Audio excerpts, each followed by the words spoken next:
Hello, and welcome to the Corona Cast Comedy Show. Welcome one, welcome all. If this is your first time, this is a show where I, Daliso Chaponda, talk about subjects, tell a few jokes, hopefully make you all laugh as we all progress through this global Corona nightmare. Today's episode is a remix because I put out a question asking people, what subject should I make a joke about?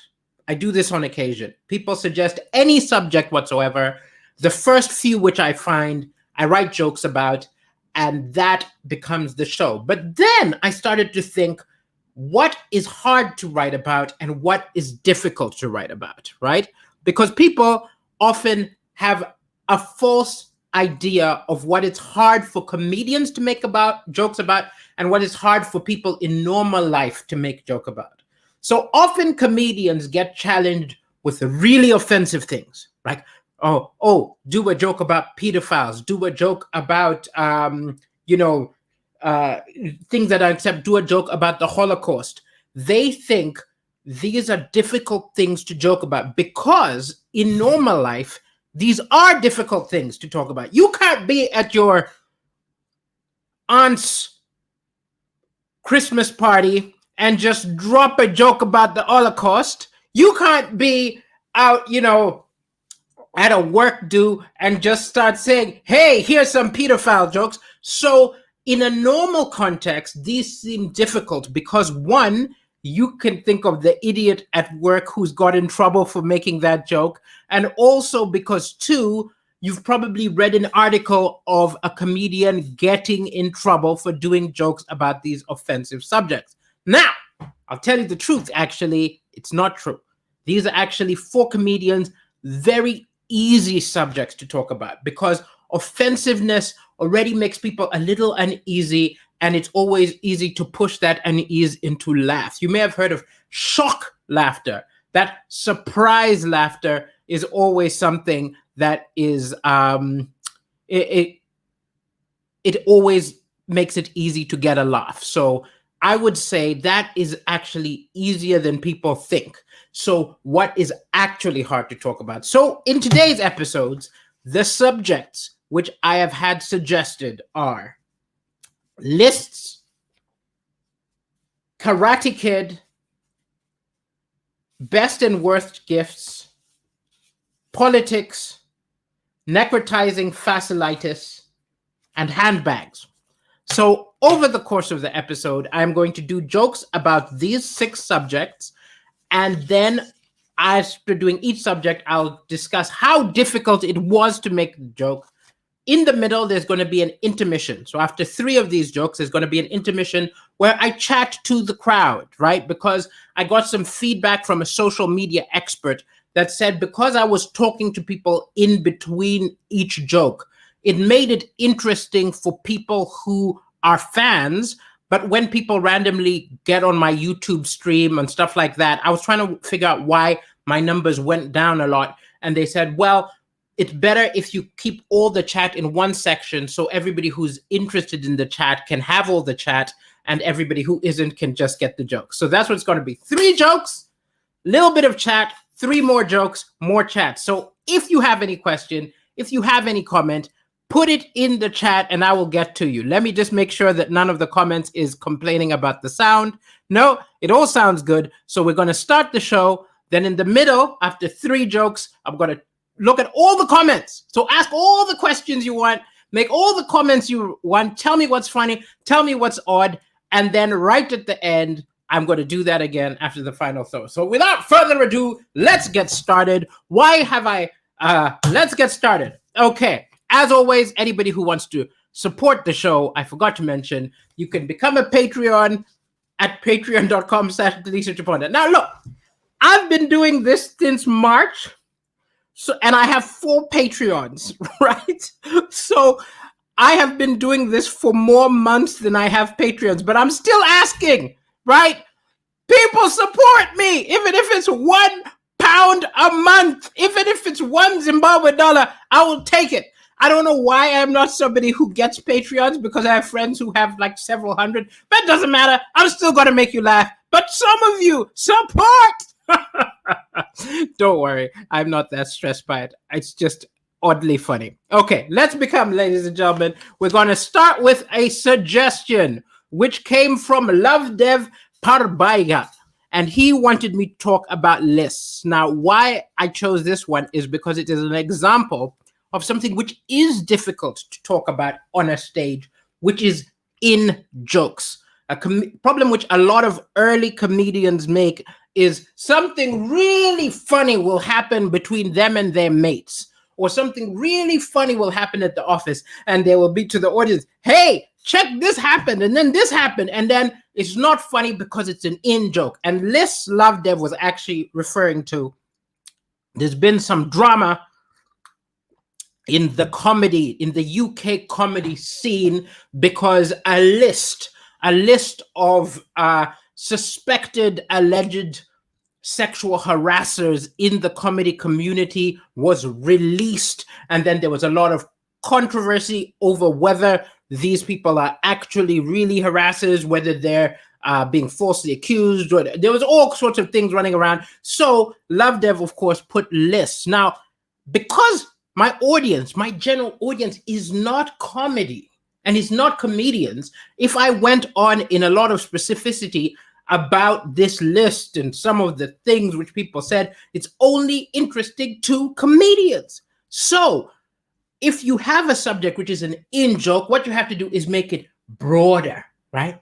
And in making it broader, I started to think about, why do we love lists? You know, we love lists. Top 10 lists almost always go viral. There are things like What Culture. What Culture is a YouTube channel which all it does is it makes lists, because people love reading lists. And it's weird because you're not learning anything new. So it's like top 10 science fiction movies, top 10 actors who got fired, top 10. And people love to click it, and they love to read all of the list. And then they love to argue about the list. People saying, no, that is not the best Bond movie. How dare you think that's the best Bond movie? Clearly the list should be in this order. And then they start swearing at each other, saying, no, obviously GoldenEye is better than Goldfinger. What's wrong with you? It's like, you only love gold. Goldfinger is not better than GoldenEye. And we have these huge epic arguments over this fabricated list. Top 10 science fiction books, top 10 comedians. Or we love lists. I don't know why we love lists. And I decided that what I was going to do is make a top 10 list of lists. But then I found out there's already a top 10 list of lists. So I tried to make mine a little bit different. So these are Daliso's 10 top lists. List number 10. We go 10, 9, 8, 7, 6. Not blow the one at the beginning with the number 1. So at number 10, we've got grocery lists. We all make grocery lists. It's so satisfying to tick off things. And we just love it. We love making a little square and ticking it off. Okay? Number 9, Santa's list. Naughty and nice list. Santa's list, one of the only lists which morally judges children, right? Also similar, naughty or nice, Hugh Hefner's list, okay? Because naughty and nice is not only for young boys and young girls, it is also for older boys and older girls. Number 7 is the bucket list. We all make well, I don't know if all of us make bucket lists, but people make bucket lists, which is a list of things you want to achieve before you die. It's very interesting how I see how my bucket list has changed. If you ask me between the age of 15 and like 20, 25, right? Most of the things on my bucket list were sexual in nature. It was just a perv list of things I wanted to achieve before I died. So it was threesome, it was foursome, it was orgy, it was, you know what I mean? Oh, have sex on a plane. It was just perverse, right? Have sex, you know what I mean? It was just a perverse list because that's what you're interested in. Then I got to around 25 And then it became a bucket list of career achievement stuff that I was looking for. Like I wanted to perform comedy on TV. I wanted to make a certain amount of money. I wanted to it was all perform in another country. It was write a book. It was all these sort of career achievements I wanted to see get really successful. Ironically, working on the getting successful would have helped the first 10 list happen much quicker, okay? But either way, it went from sexual perversions and very hedonistic stuff to career-minded stuff until the age of maybe like 35. And then the last few years, it's got more philosophical. It's stuff like trying to become a better person, trying to become less judgmental before I die. Things like to spend an entire day without envying anybody. Because I've got that thing where I look at what other people are doing and I find myself saying, hey, I wish, why are they more successful than mine? All that kind of pettiness. I'm trying to work on myself and become less petty. So that is my bucket list now. So that's at number 7. Number 6, I'm giving it to Martin Luther's list, which he hammered on the wall of the Catholic Church, triggering the Reformation because it changed so much. At number 5, we're giving the bride from Kill Bill her list, which she crossed out as she had magnificent martial arts battles and killed her way until she got Till Bill. She's at number 5. At number 4, we're giving it to George Carlin, who made a list of the 7 words you are not allowed to say on television. If you have not watched this stand-up comedy routine, track it down. It is glorious. Okay. At number 3 is the past partners list. Everybody's had this conversation where you're with somebody and they say, how many people have you been with before? How many other people have you had sex with? It's a very perilous list. It's a very dangerous list. A lot of people lie about the list. You get judged either way, right? That is at number 3. It is a very careful conversation. Don't lie. Don't lie if this comes up, because the truth might come out. So just say it and deal with the repercussions of your list of 72 past lovers while they've only had 2, right? Deal with that awkwardness now rather than it coming out later that you halved your number, okay? Number 2, we're giving it to God, people. We're giving it to God. We're giving the list of the 10 commandments, the list of the 10 commandments that the burning bush went kazak onto a bunch of stones and brought down the mountain. Why is it only at number 2? Because some of them are no longer practical. I mean, covet?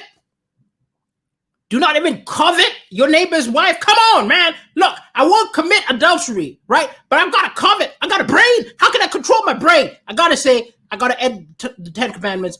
1 or 2 of them don't really necessarily, I don't know. Okay, number 1, we're giving it to Schindler. Schindler's List. Fascinating. That's my lists. Okay, so we're on list. We go on to the next subject, which is The Karate Kid, which was suggested by Sam Marks. Pop culture. This here, ladies and gentlemen, is this difficult to talk about when somebody makes a suggestion of pop culture. Pop culture is often very easy to make jokes about. The problem is it's easier if the audience has got the same cultural touchstones as you. There is a reason why a lot of comedians talk about Star Wars to the point that it's almost a hack topic. It's because everybody pretty much has watched Star Wars. Now, my assistant Karen has not watched Star Wars, so a few people have not watched Star Wars, but generally it's one bit which is such a staple of pop culture that if you do a joke about Star Wars or you do a joke about Harry Potter and you make a joke which relies on people knowing what Hufflepuffs and Ravenclaws and Gryffindors are, people generally do because it was such a big thing. But when it is a little bit more niche or when it's old pop culture, it becomes difficult because you have to, it's funnier if people aren't just hearing what you explain, if they're having the memory. So in the instance of The Karate Kid, I'm going to demonstrate this, right? There was a scene in The Karate Kid where Miyagi, who was the wise teacher, taught Daniel-san how to defend himself with karate, but by making him do lots of domestic chores, by making him clean windows, waxing on and waxing off, and by making him, dust the floor, by making him do all of these things. Then when the Daniel was so frustrated and said, you're not teaching me, you're just making you be your servant, he attacked him and he said, wax on. And when he did the motion from waxing on, it actually was a karate block, right? And so it was a wonderful scene where all of these menial tasks actually turned out to have been teaching him how to defend himself karate style. Now, this is a very wonderful scene. A lot of us are fans of it. The only thing that I think needs to be explored further is if Daniel-san becomes a karate master by using how to clean, doesn't that mean that all of the cleaners in the world are secretly karate masters and they don't know, right? Every single maid, every single street sweeper doesn't know it, but they have in them an unlocked potential to beat everybody up, right? And there will be a time when the aliens attack or the zombies attack and we don't know what to do. And that is the moment we will say, everybody who is a garbage collector, everybody who is a maid, come on out onto the streets and defend us. And they'll be like, how do we defend it? They'll say, wax on. And all of them will just broom sweep, vacuum attack. That is the hidden message of the Karate Kid. And third, ladies and gentlemen, what I actually think is the most difficult subject for me to make jokes about is the mundane. Esther Gama suggested handbags, and this was possibly the hardest thing for me to joke about because it's something which to me is very boring. It's just a handbag, and I'm trying to think of how to make a handbag funny. Now, I will say that's the kind of comedian I am. There are some comedians who are very good at mining gold out of the mundane. If we gave handbag to Jerry Seinfeld, if we gave handbag to Michael McIntyre, they would probably create hilarity because their art is finding things which seem very normal and finding the funny out of them. To me, it's just a boring subject. In fact, I wasn't able to do a joke. All I could do was write a paragraph introduction, which would be introducing a character in a short story. Jennifer, the landlady, walked in. She was so rich that when she was tired, she got handbags under her eyes. Not any handbags, Hermes handbags. As you see, I failed horribly on that one. So it is time for the intermission. So in the intermission, I will take a look at the chat, see how you are all doing. Okay, well, hello to Michael Pegg. Hello to Sarah Hall. Good to have you here. Hello, Brad Greed. Good to have you over here. How are you doing? What on earth are the panda and the elephant are doing? They, right over there, are having some kind of... Look, I don't even know how this happened, but the panda wants to be an elephant. So the elephant is teaching the panda how to be an elephant. That is what is going on behind me. Excellent. Good to have you here, Beast Incarnate. Glad you are a big fan of mine. How are you doing? You like the layout of this? Makes a lot of sense. Back to how I used to do Corona Cast comedy. Indeed, I switch back and forth between them. Oh, Sarah Hall listened to me on Radio 4 earlier. This is true. I was on Radio 4 on a lovely program called Good Reads where people discuss books which they love. It is on BBC Sounds if any of you is a book lover and wants a suggestion of a good book. And I would say that the book which I recommended, one of my favorite books, is called Seventh Son by Orson Scott Card. Hello to you too, Suzanne. Good to have you in the house. Hello, hello, hello. Maltzy says you just sent a picture on Messenger of me 30 years ago. Of me in 30 years, according to Face App. Oh, me aged. I will take a look at that and be horrified at my future. I'm glad you love this. This is from Kenya. A market in Kenya. Absolutely good. The bucket list would be a great bit on set. Oh, actually, I'm glad you like the bucket list thing. Maybe I could develop that a bit because it's very true. You change what you like, and actually, I think the funniest bit is that working on the success stuff would have helped the sexual stuff happen earlier. Okay, Karen, the one that took the kids. I'm not sure about that. Oh, was this referring to my my assistant? Because her name is Karen. I'm not sure if that and I did say she's not watched Star Wars. Secret Service hidden as cleaners. Indeed, that is what I'm saying. Hello to you all as well, and hello to you, Perkins and Rui Fernando's. Great, ladies and gentlemen. Hello, Marlene 8. Let us move on to the second section of me looking at joke suggestions and trying to discuss what is the most difficult thing to do jokes about. As you can see, I'm being more on topic because, again, I've had a shocking decrease in people watching me, which is probably because, it's not lockdown, but still, I am following the advice of the social media advisor. Okay, and they also said that I need to remind people about the donating. So I will say before the second half that you can, if you want, become a Patreon at patreon.com, and you will get extra features when I have time to make them. And you will also get free tickets to upcoming Zoom shows, free tickets when eventually my tour begins in 2021, and other such perks. And you will also just be helping an artist. Okay, let's move on to the next section.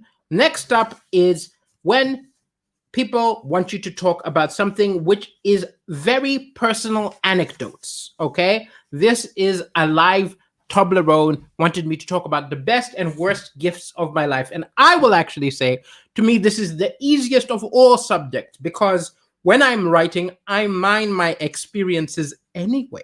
So doing it on request is very easy and quite a delight. So the best gift which I've ever received was actually, I may have spoken of this before, was when a girlfriend blindfolded me. Don't worry, this is not getting kinky. There were no whips. This was daylight. This was outdoors. No, not kinky at all. So this is what happened, okay? My birthday was coming up and she arranged a surprise for me. So she blindfolded me, put me in a car, and drove me to some unspecified location, which, again, would be how you would murder a person. Same thing. It's either a delight on the other end or you're about to be murdered, okay? And I was driven to a specific place, taken out of the car, and she unblindfolded me to reveal that we were on a fairground and I was about to watch the Cirque du Soleil, who are magnificent performers who I've never seen. It was absolutely amazing. Absolutely lovely. That was the best gift I've ever got. Now, it's not necessarily funny, but that was the best. The worst, on the other hand, was from a girlfriend. She's a very recent girlfriend. Actually, I should keep it opaque. Who gave me the birthday gift of nothing. The birthday gift of nothing because she forgot it was my birthday. But then the plot thickens. Because I pointed out at some point that she had forgotten my birthday, and she was very apologetic, right? Very apologetic. Never gave me a gift, right? But apologized, and I accepted the apology. And then, around a week later, when I brought up in a jokey fashion that she had forgotten my birthday, she was like, "Oh, are you gonna be harping on about this? I already apologized." And I was like, "Wait, what?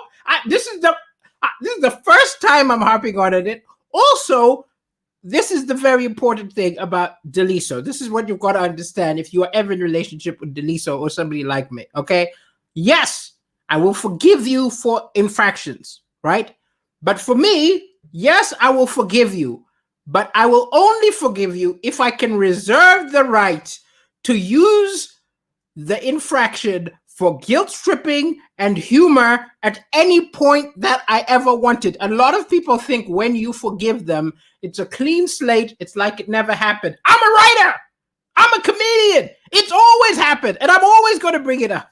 So choose carefully if you date a writer. Okay, so that's a list. Let's go on to the next suggestion. Oh, I made a mistake when I typed it there. That's unintentionally funny because I typed Boris Johnson stuttering suggested by Boris Johnson. I wish it was actually suggested by Boris Johnson. No. It was actually suggested by David Titley. But clearly, because I was typing and my mind was somewhere else, I just typed Boris Johnson Trust. Okay, so Boris Johnson stuttering. Now, what David Titley is referring to the fact that when Boris Johnson speaks, he has a very specific kind of way of intoning. It's not actually. I don't know if you could call it stuttering, but it's a way he kind of revs up words and then just completes his sentences in a way that is very memorable. So this kind of way of speaking, right? So that is what David Titley wants me to talk about, the way he talks. Now, I have a theory that he's not actually stuttering. He has not got a speech impediment, right? Watch the King's Speech. That's what stuttering is. So what is this thing that Boris Johnson is doing, right? And I actually think that secretly, unbeknownst to a lot of people, that Boris Johnson is not stuttering. He's a scat man. He's scatting. Do you know what scatting is? Oh, young people, you all know. No, I mean older people, you all know. Scat man, John, remember? Skibbity bitty bop bop bop. I'm the scat man. Skibbity. That's scatting. Boris Johnson secretly was Scatman Boris. He's got scatting skills and that's what's going on with the and actually I think he needs to just embrace it and start telling us the tier 1, tier 2 rules as a scat, right? So he needs to just come out next week and just be like skibbity bitty bum bum, tier 2 rule 6 outside your home. Skibbity bitty bum bum, no sex, you're on your own. That's politics. And politics is generally easy to talk about because people already have predisposed opinions of news stories. The only difficulty is making people who disagree with you on a political point laugh. So, for example, if you are in America and you're making a Trump joke, people who don't like Trump will probably laugh already. And if you're making a Biden joke, people who don't like Biden will probably laugh. Now, the genius comedian is the comedian who can make a joke about a leader that people on both sides both find funny. And that is extremely difficult. And some people are very good at it. Chris Rock is quite good at this. He's quite good at it. Steve Hughes is very good at this. It's where you find something funny that people on both sides, even if they hate you, just have to admit is funny. Okay, let's keep going, ladies and gentlemen, with the final subject for today. And then I'm going to do a final look at the comments. So ask your questions, put your responses, because that will be how I'm going to wrap up today's show. So here we go, ladies and gentlemen. Last subject is necrotic facilities. Now, interestingly, this is something which Ferris Day put, and he said, oh, joke about anything, necrotizing facilities then. And often people think that it is difficult to throw like medical jargon at you or complicated words at you like Greco-Latin things, but actually it's not easy, but it's often easier than they think because, especially if you don't know about the subject, like I didn't know what necrotizing facilities was, I have to go research what it is. And the act of researching something you don't know about often makes funny things occur to you. So actually, if you challenge me with weird terms or weird times in history, it's often the easiest thing to talk about, okay? Not quite as easy as a personal experience, but easy, okay? And to anybody wondering what necrotizing facilities is, let me simply say, do not look at the pictures. in Ferris Day, actually, by suggesting this, planted a time bomb, like left a mine, which I was going to step on with my eyes. Okay? Because necrotizing fasciitis is flesh-eating disease, and you do not want to look at those images. I like literally opened a medical textbook online and just went,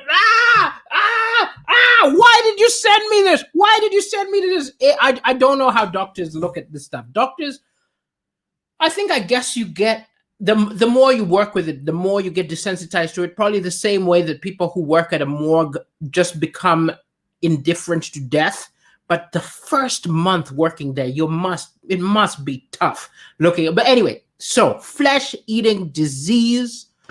I'm glad it's called necrotizing fasciitis, and flesh-eating disease is actually just the colloquial term we use, because at least if you got it and you were at a doctor and you said to the doctor, I have got, and they say to you, very sorry, you've got necrotizing fasciitis, here is the medication. You could take it and be like, okay. But if a doctor said, you have got flesh-eating disease, your mind is going to start thinking of piranhas and zombies, and you're going to be like, what? My flesh is being eaten? Who's eating my flesh? So it is much better that doctors stick to jargon, right? Kick it with jargon so that we do not get seriously terrified, because flesh-eating disease, not only is it frightening images, the term flesh-eating disease is terrifying in itself. So that, my friends, for those of you who are not interested in my chit-chat, we're just here for the jokes, are the last of the 6 subjects, and I will summarize and say the most easy subject for a comedian like me to generate humor from is from our past experiences, often childhood experiences, because that is when life was most intense. And the most difficult subject is the truly mundane. If somebody said, make a joke about glasses, or make a joke about, pillows, that is extremely difficult because it is very banal. So that there is the easiest and hardest things to make jokes about. Let's end the show with a final look at the chat. Okay, let's see what people have to say. Glad you're enjoying the show joke, Sean A. Good to have you laughing, Kelly and Careless. Lovely to have you in the house. Okay, how else are we doing? What else do we have here? Yes says, what is that cornflakes box? Yes, that is cornflakes because I'm filming in my kitchen, and that is, well, interestingly, I think I usually have cornflakes, and the person who is temporarily staying with me actually usually has the other cereal. That is why there are 2 different cereal boxes in this house. Perkins Mac Tunechi asked, do I ever cook in that kitchen? I cook a lot, and I'm a cooking superstar. Okay, sometimes I'm lazy and order food, but when I cook exquisitely. So maybe tonight I will whip up some delicious treats. Okay, how are we doing? I could have chosen unusual animal hybrids. I got multiple suggestions from you. So the one which I chose was, I don't know which was the one I chose, but I chose the one which seemed interesting to me. Which one did I choose? Best and worst gifts. That's what I chose. Okay, excellent. You got an oil change for your birthday. You married him, and on our 25th anniversary is on the 29th in just 2 days. Well, congratulations. Congratulations to you. I hope getting an oil change is not a euphemism. I hope they literally change the oil in your car, not that they're like, you need an oil change. Take this oil lubricant and lube yourself up or something like that, which would be a terrible gift. When is my birthday? My birthday is in November. So it's going to be in roughly a month.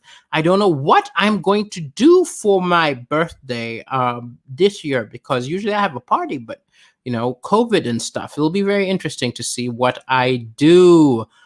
Pre-relationship contracts, that could make for an interesting first date. I actually think so, because You've read 50 Shades of Grey. Mr. Grey made her sign a sex contract. And I like the idea of a contract, but I don't think it should be about sex. I think it should be about the actual relationship. So it should have in the contract things like, if I say something you disagree with, take a minute to think about it before yelling at me, or something like that. I'm just saying it should be a behavior bond, not a sexual contract. He had the right idea. He just used it wrong. Hello. Yes, indeed. Tricky Fun is Mike from Greece. Okay, excellent here. I am the new scat man, says Sarah Hall. And Sean A says, I'm the scat man. Okay, how are we doing? What's going on? This neck type does not work for me. You are right. I don't know what I should have done with this. Should I have pulled it down? I didn't know exactly what was I meant to do with it. If you are telling me, Shara, tell me how you're meant to wear it, because I'm not entirely sure. I bought it, but I did not see how people normally wear this outfit in Kenya. Okay, let's keep going. Scatman Boris is one of the best. Glad you enjoyed that joke. Robin Williams had great political jokes. This is very true. Robin Williams was brilliant. There are many brilliant comedians who have passed on. Robin Williams, Joan Rivers, Richard Pryor, Red Fox. If you have not watched any of these people, seek them out. You will be unlocking a treasure trove. Okay, how are we doing? You're a bit of a necromaniac, to be honest. Now, I'm not sure what a necromaniac is. I hope it's not the same as a necrophiliac. Necrophiliac, they enjoy doing intimate things with dead bodies. I'm hoping you're not that. Necromaniac, I suppose, means you're just interested in death. It's better not to discuss religion, politics, and sports with people, not even relatives, but comedians have that magic touch, make us laugh of our own beliefs and convictions. I think this is true, and I think it also depends on the kind of friends you have, because there are some friends who you can discuss anything with, and there are some friends who are very opinionated and also cannot get along with people who disagree with them and will just yell at you and storm out, while other people are okay and maybe even enjoy having friends they disagree with. I be the latter. In fact, most of my best friends think very differently about the world because I enjoy different perspectives, not seeing myself mirrored. Okay, Matt was bugging someone else that it opened upside down, so I turned it the right way up. That is true. Okay, what have we got here? The Big Bang of Theory had the relationship agreement and roommate agreements. Well, clever Sheldon Cooper. Okay, here we go. How about George Carlin? Yes, George Carlin is... Well, George Carlin is brilliant, but when I was using examples of people who talk politics to people who disagree with them, I think George Carlin is a very brilliant political commentator, but I think it is comedy which is appreciated by people who agree with him, because it's very challenging. And if you disagree with him, it's not... How do I put this? The problem is I'm trying to find a way of doing it without bringing up other people's jokes. Okay, I'll give you an example. I did a Brexit joke. Okay, now a lot of jokes about Brexit are very divisive because they're either calling the people who wanted to leave the UK idiots or calling the people who want to be staying the idiots. So if you get down and your joke is based on ridiculing the other person's point of view, you often will offend and anger, or just not even offend, but they won't laugh, right? The people who agree with you will laugh, and the people who disagree with you won't laugh. And that's a lot of political comedy. And I guess there's a value to that. But what I think is really transcendental, what's really interesting, is when a joke is about something in the issue that is so funny that both people laugh. So I had a joke about how the Brexit, right? Brexit in the UK, they were yelling at each other so much. There was so much. It was in every newspaper. It was so chaotic. I had to go back to Africa to see what a stable government looks like. Now that got laughs on both sides of the aisle, right? And I always got people laughing because I was making fun of the total chaos, which was observable, whichever side and whichever opinion you had. Now, of course, there is a point for making like comedy which attacks the side which is which you're against. Often, if you feel the other side is ignorant, it's great to take out the knife and to attack it. But I also think if you're thinking of doing comedy that's going to bring people together, often you need to start from a place of making people laugh, everybody laugh, and then slowly, as you tell jokes, slowly start sneaking your opinion across. And I have a whole long routine which I did, which is called the scale of hate, which is on YouTube. And that's an example of me trying to get a point across to people who would normally be very defensive to that point, because I start on a place of total, let's all look at this and let's all laugh at it together. And then gradually I start like sort of sharpening the tool to the destination I want to go. It didn't succeed as magnificently as I hoped it did, because I did a Trump joke amid it, which confused a lot of people, and they just get obsessed about the Trump comment. If I could redo it now, I probably wouldn't use Trump. I would use some previous generation person, because I was trying to talk about broad things, not specific things. And by bringing up Trump, the discourse underneath it has just become a whole Trump fest. And I'm like, that's not what the joke's about. The joke is about the scale of hate. Anyway, so that's that. Okay, let's check it out. Many thanks for the laughs. Yes, have a wonderful night. Good to have you in the house. Have a very, very good night, Rui Hernandez. Good to have you here, Sarah Hall. It's been a delight. Yes, indeed. And I think this is the way that makes sense, where I will do some chat. I'll do the jokes, and then I'll do a little bit of chat, because that way, if anybody has joined my YouTube channel just for the jokes, they were able to get them and then log off. So thank you so much. Have a wonderful evening. This has been the Corona Cast Comedy Show. I'm out.